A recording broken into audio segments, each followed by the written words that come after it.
Hi అండి, అందరికీ నమస్కారం. మా పక్కింటి వంట ఛానల్కు స్వాగతం అండి. ఈరోజు నేను చేయబోయే రెసిపీ చక్కెర పొంగలండి. దానికి కావాల్సిన పదార్థాలండి. ఫస్ట్ రైస్ అండి. చూడండి, నేను ఈ గ్లాస్తో తీసుకున్నాను. 3/4 అంటే 3/4 వంతు రైసే తీసుకున్నానండి. దాంట్లో మిగిలిన పావంతు పెసరపప్పు అండి. 1/4 ఏమో పెసరపప్పు, 3/4 ఏమో రైస్ అండి. ఈ రెండు కలిపి చేయాలన్నమాట. నెక్స్ట్ చూడండి, ఈ బౌల్తో బౌలు బెల్లం అండి. బెల్లం తీసుకున్నాను. ఈ చిన్న గిన్నె షుగర్ అండి. చక్కెర పొంగల్లో షుగర్ కూడా వేస్తేనే టేస్ట్ వస్తుంది, బాగా స్వీట్నెస్ వస్తుంది. అలానే ఈ బౌల్కి జీడిపప్పు, ఒక 20 జీడిపప్పులు ఉంటాయండి. ఇవి ఒక 15 నుంచి అట్లా కిస్మిస్ అండి. ఎండు కొబ్బరి ముక్క అండి, సన్నగా ఇలా ఒక పావంత ఎండు కొబ్బరి ముక్క తీసుకొని చిన్న చిన్న పీసెస్ అండి, ఇలా చిన్న చిన్న పీసెస్ కట్ చేసుకొని పెట్టుకోండి.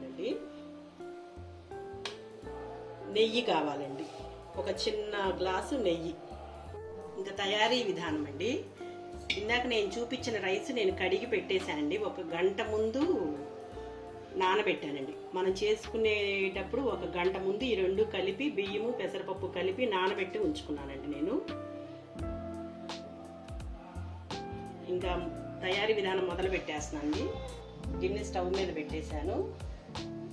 మనము గ్లాసు తీసుకున్నాం కదండి, మొత్తము బియ్యము పెసరపప్పు కలిపి గ్లాస్ తీసుకున్నాం కదా. చూడండి, ఇప్పుడు నేను మంచినీళ్ళు తాగే గ్లాస్ ఉంది కదా మనది, అది ఆ గ్లాస్ ఫుల్ వాటర్ పోస్తున్నానండి.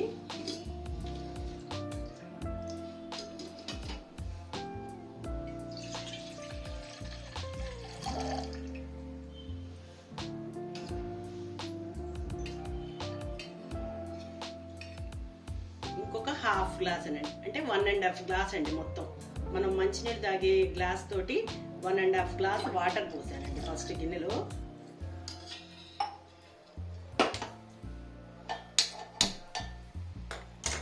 ఈ వాటర్ని మనము తెరలనివ్వాలండి. తెరలినాక బియ్యం వేసుకోవాలి. ముందు గిన్నెలో వాటర్ పోసేసి మనం గ్లాస్ అయినాయి కాబట్టి రైసు పెసరపప్పు గ్లాసున్నర పోసుకుంటే సరిపోతుందండి. చక్కెర పొంగల్ కొంచెం పలుగ్గానే ఉంటుంది కదండి, అందుకోసం సరిపోతుంది.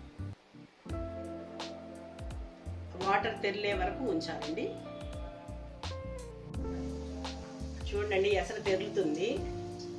ఇప్పుడు మనం తీసుకున్న రైస్లో వాటర్ అంతా వంచేసేసండి, బియ్యం ఇలా వేసేసేయండి.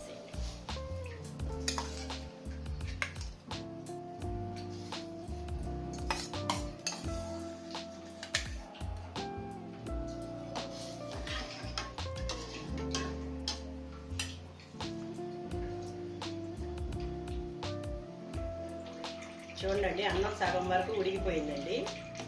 ఇంక ఈ మిగిలింది ఉడికేలోపు మనం పాకంకి రెడీ చేసుకున్నామండి. బెల్లం కొంచెం డస్ట్ అది ఉంటుంది కదండి, అందుకోసం పాకం బట్టి పోసాం.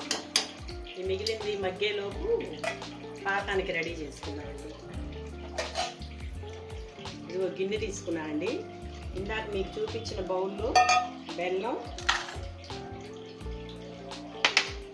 పంచదార అండి వేసేసాను.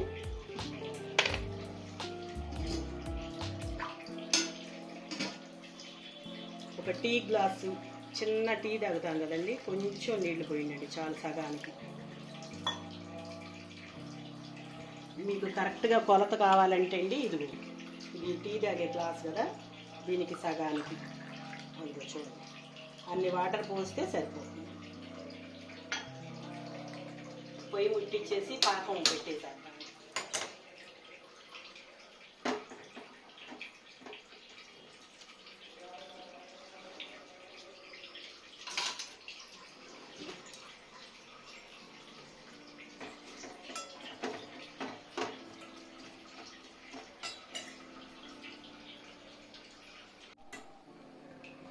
ఇదిగో చూడండి, బెల్లం అంతా కరిగిపోయింది.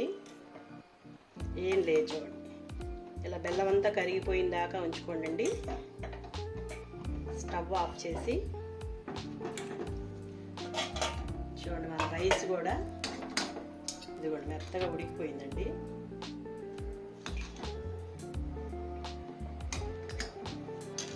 దీంట్లో స్ట్రైనర్ పెట్టిపోయిందండి బెల్లం, ఏమన్నా డస్ట్ ఉన్నా కానీ వచ్చేస్తుంది మనకి.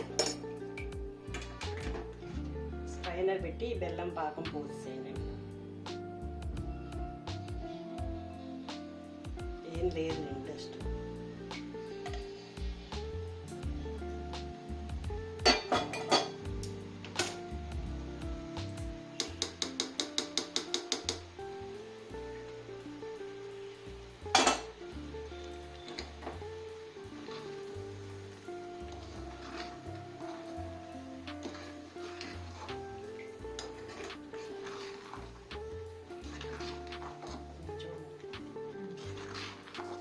చూడండి ఎట్లా ఉందో.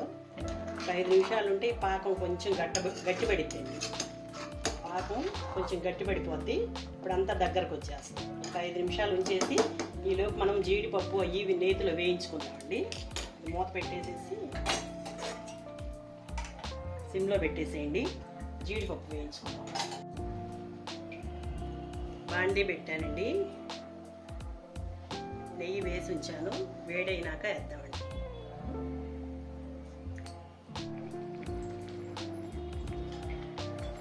మధ్యలో ఇలా కొంచెం తిప్పుతూ ఉండండి, అడుగు పట్టకుండా ఉంటుంది.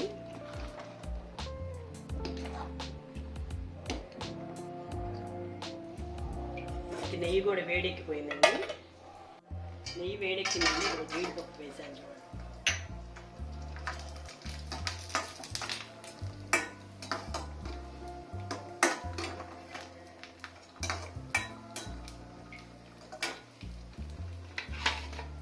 కొబ్బరి ముక్కలు కూడా వేసేసానండి.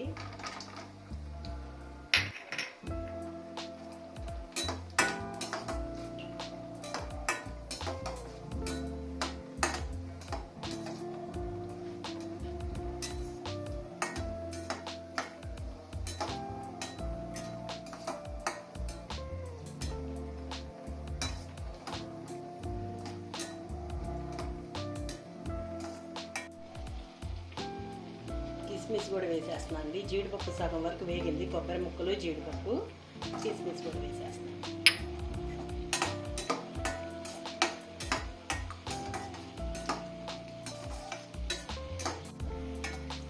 చూడండి వేగిపోయినాయి, అన్నీ గోల్డ్ కలర్లోకి వచ్చేసాయండి. స్టవ్ ఆఫ్ చేసేసానండి. చూడండి ఇది కూడా గట్టిగా అయిపోయిందండి. ఆరితే ఇంకా కొంచెం బాగా వచ్చేస్తుంది. ఇది కూడా స్టవ్ ఆఫ్ చేసేయండి. బౌల్లోకి తీసుకుందాం. ఇందాక మనం చిన్న గ్లాస్ నెయ్యి తీసి ఉంచాను కదండి, దాంట్లో మీ టేస్ట్ని బట్టి పోసుకోండి. నేనైతే కొంచెం ఎక్కువే పోస్తాను. ఇది సగం గ్లాస్ పోసానండి.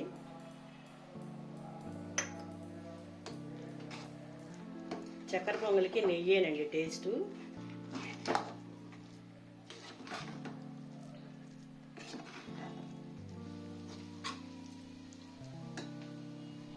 కొంచెం చల్లారిందండి, బౌల్లోకి తీసేస్తున్నాను. ఇంకా చల్లారితే కొంచెం పొడి పొడిగా ఉంటుందండి.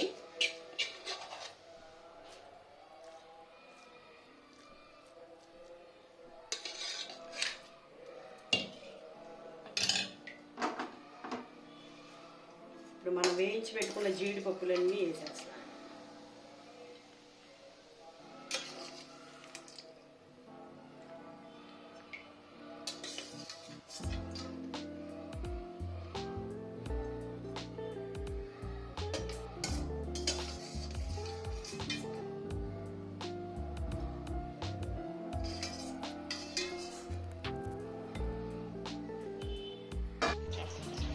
సారీ అండి, నేను యాలక్కాయ పొడి వేయటం మర్చిపోయానండి ఇందాక మీకు చెప్పడం.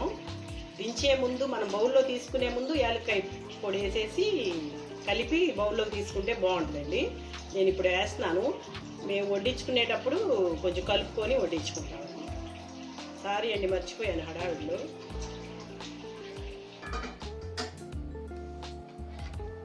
చక్కెర పొంగల్ రెడీ అండి. ఒకసారి ట్రై చేయండి, టేస్ట్ చేయండి.